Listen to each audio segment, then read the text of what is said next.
Okay, so grunt.autoDetect controls whether auto detection of grunt tasks is on or off. Default is on.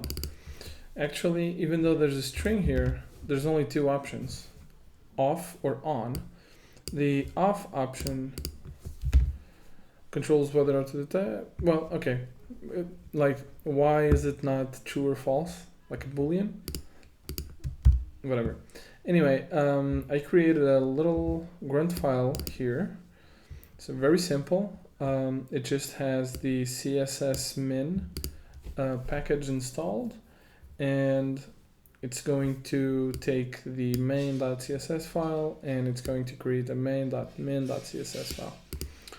So how does this work? So autoDetect automatically detects grunt tasks. So if you actually don't need a terminal. I was testing this. If you go and write tasks on the command palette and choose to run a task, you can actually see the grunt tasks here, right? You have the npm ones, but you will also have the grunt ones.